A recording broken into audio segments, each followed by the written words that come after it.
जय शिवाय हरि। अनाधि निधनं देवा, अनाधि निधनं देवा, शंखचक्रगदाधरा, अक्षय पुंडरीकाक्ष, पितृमोक्षो प्रदो भव, पितृमोक्षो प्रदो भव, पितृमोक्षो प्रदो भव। ओम नमो भगवते वासुदेवाय नमः। अश्विनी मास पितृपक्ष चल रहा है और प्रत्येक पुत्र का, प्रत्येक परिवार का भाव रहता है कि येन केन प्रकारेण पितृमोक्षो प्रदो भव। हे प्रभु, किसी भी प्रकार से मैंने जिस गर्भ से जन्म लिया है उस माता पिता को मैं मोक्ष प्रदान कर सकूं और समाज का अपना कल्याण कर सकूं।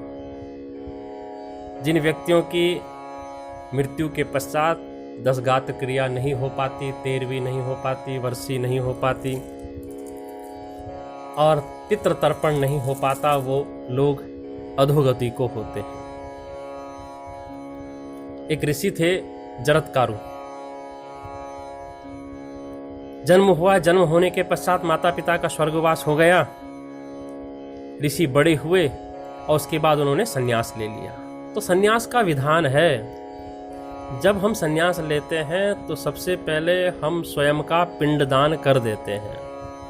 स्वयं का पिंडदान कर दिया अर्थात जीवित रहते ही हम लोग अपना पिंडदान कर देते हैं। संन्यास बड़ा कठिन मार्ग है।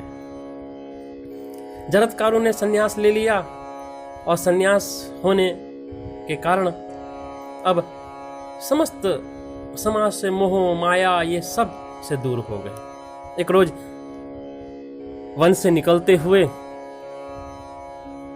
शहर में आ रहे थे तो रास्ते में क्या देखा, एक कुआं और कुएं से आवाज आ रही है। सन्यासी जरत्कारु उस कुएं में झांक कर देखा कि एक स्त्री और एक पुरुष लटक रहे हैं। जरत्कारु ने पूछा, भाई आप कौन हैं? आप इस अंध कुएं में क्यों लटके हुए हैं? क्या कारण है? जैसी प्रश्न किया तो उन्होंने दोनों ने एक साथ कहा, हे जरत्कारु, तू हमारा पुत्र है। कुछ स्मरण दिलाया तो जरत्कारु को याद आया, ये तो मेरे माता पिता है। जरत्कारु ने निकालने का प्रयास किया लेकिन वो तो मृत आत्माएं थी। कहा, हे माता पिता, आप लोग इस अधोगति में हैं, क्या हुआ? मैं आपके लिए क्या कर सकता हूं, आप बताएं। जब ऐसा प्रश्न जरत्कारु ने किया तो दोनों ने कहा कि देखो जरत्कारु, तुमने तो संन्यास ले लिया है और संन्यास लेने के पश्चात तुमने अपना पिंडदान, अपनी सारी 10 गात्र क्रिया जीवित रहते ही कर दी है, तो हमारा मोक्ष कैसे मिलेगा? कौन सा कार्य आप करेंगे कि मोक्ष मिलेगा? जब कहा तो जरत्कारु ने कहा कि मैं क्या कर सकता हूं पिताश्री, आप बताएं तो। उन्होंने कहा, देखो तुम्हारे कोई संतान हो तो वह संतान हमें मोक्ष को प्रदान कर सकती है। अब जरत्कारु ठहरे सन्यासी, कहाँ दाम्पत्य जीवन में फंसे। उन्होंने एक शर्त माता पिता से रख दी कि अगर मेरे नाम वाली कोई स्त्री मिल गई तो मैं विवाह करूंगा, अन्यथा माता पिता देख लीजिए। इतना कह वह चल दिया। इधर जो सर्प थे, सर्पों की एक बहन थी, उसका भी नाम था जरत्कारु, और सारे सर्प जन्मजय के यज्ञ में स्वाहा हो रहे थे। उन सर्पों ने सोचा कि हमारा जो शरीर है यह जन्मजय के यज्ञ में स्वाहा न हो। तो नारद जी से प्रश्न किया। नारद जी ने कहा, देखो तुम्हारी जो बहन है ना जरत्कारु, उस जरत्कारु का विवाह यदि तुम उस ऋषि जरत्कारु से कर दो तो उससे होने वाली संतान तुम्हारे रक्षा कर सकती है। सारे जो सर्प थे वो अपनी बहन को लेकर जरत्कारु ऋषि के पास पहुंचे और उन्होंने निवेदन किया। ऋषि ने कहा ठीक है, मैं तुम्हारी बहन से शादी तो कर लूंगा, लेकिन मेरी एक शर्त है तुम्हारी बहन के साथ कि हाँ, कि यदि जिस दिन भी इसने मेरी आज्ञा की अवहेलना की तो मैं इसका परित्याग कर दूंगा। जी। तो जरत्कारु ने स्वीकार कर लिया कि ठीक है, मैं आपकी आज्ञा की अवहेलना नहीं करूंगी। विवाह हो गया।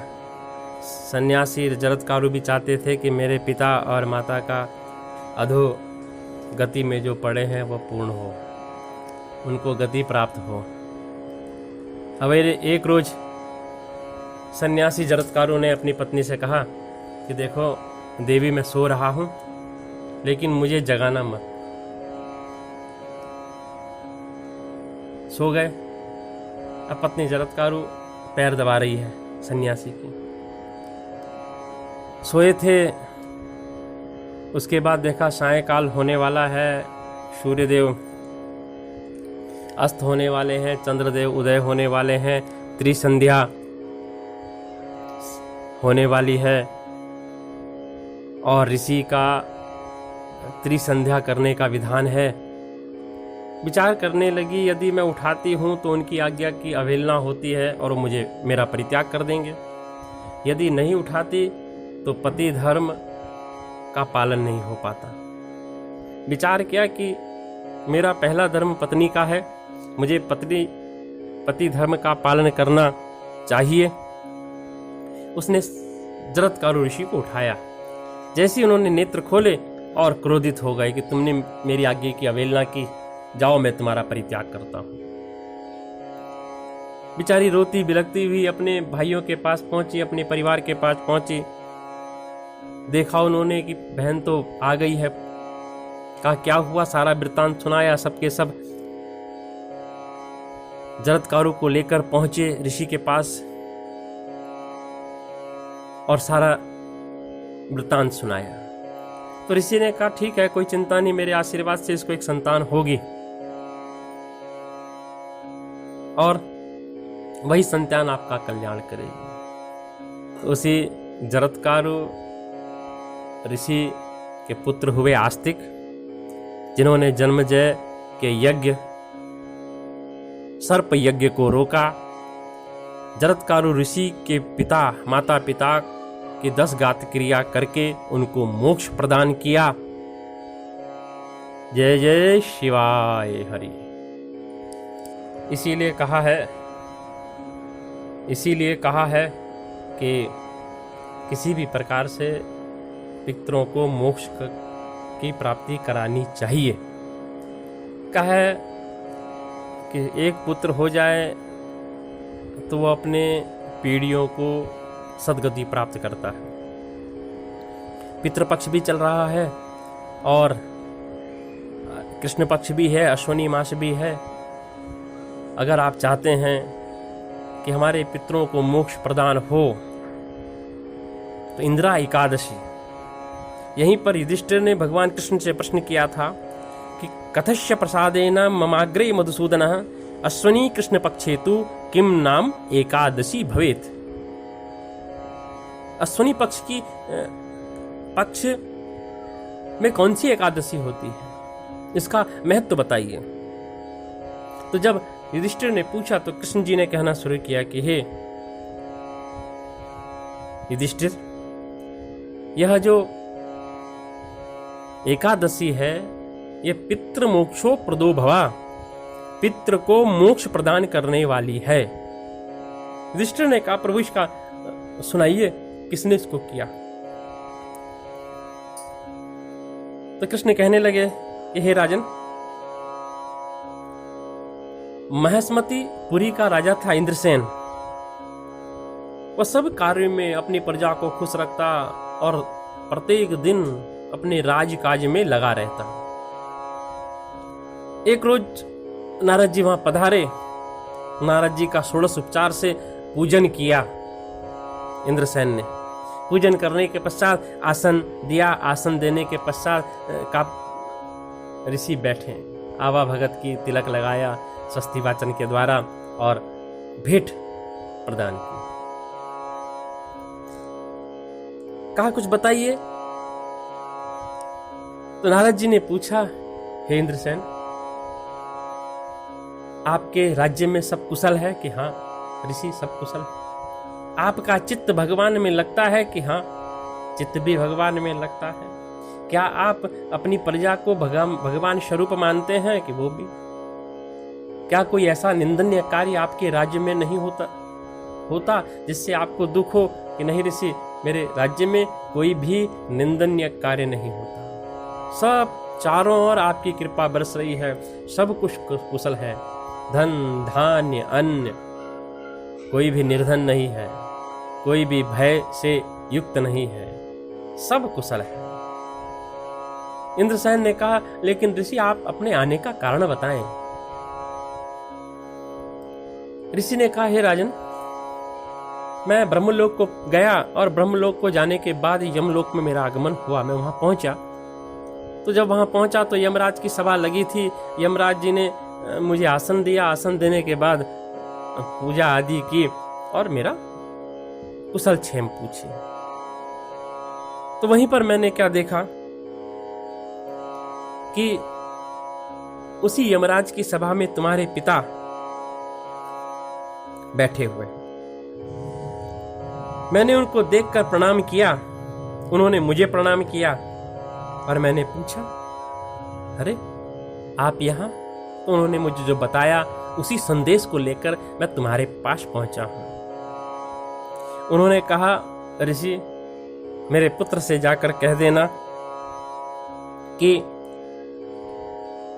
किसी पूर्व जन्म के किसी कार्यवश मुझे गति प्राप्त नहीं हुई है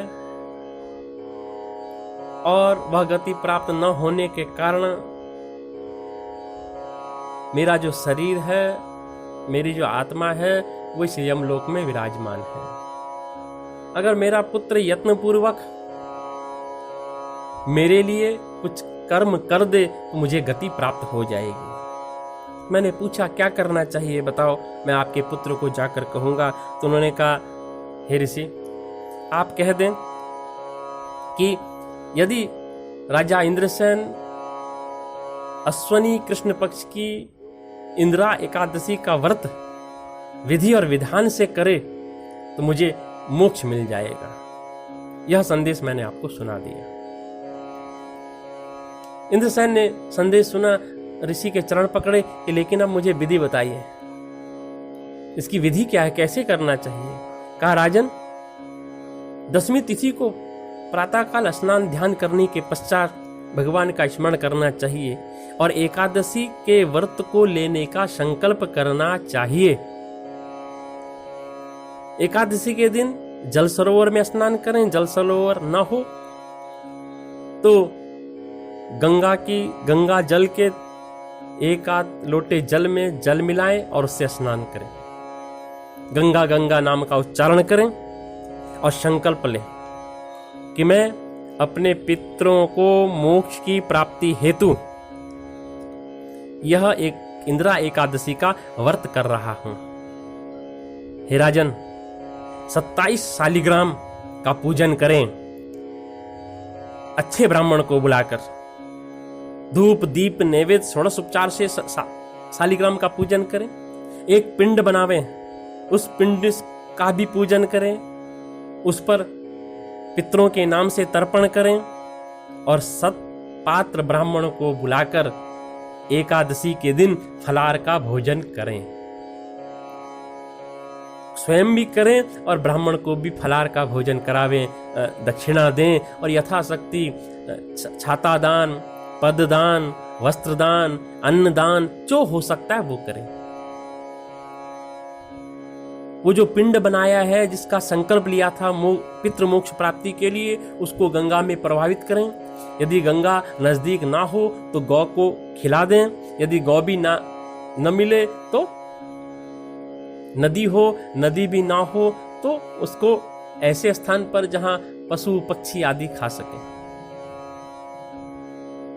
और द्वादशी के दिन अन्न का भोजन ब्राह्मणों को कराना चाहिए।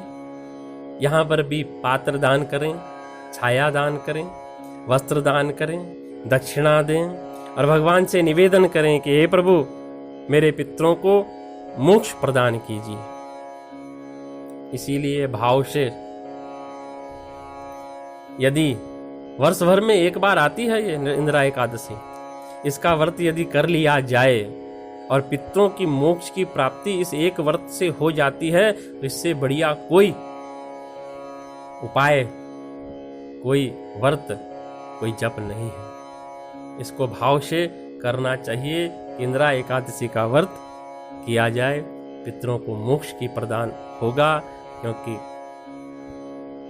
जो पुत्र है, पुत्र की प्राप्ति इसीलिए की जाती है कि हमें अधोगति न प्राप्त हो, हमें मोक्ष मिले, वैकुंठ का वास मिले। सच्चिदानंद रूपाय विश्वोत्पत्त्यादि हेतवे तापत्रय विनाशाय श्री कृष्णाय वयं नमः।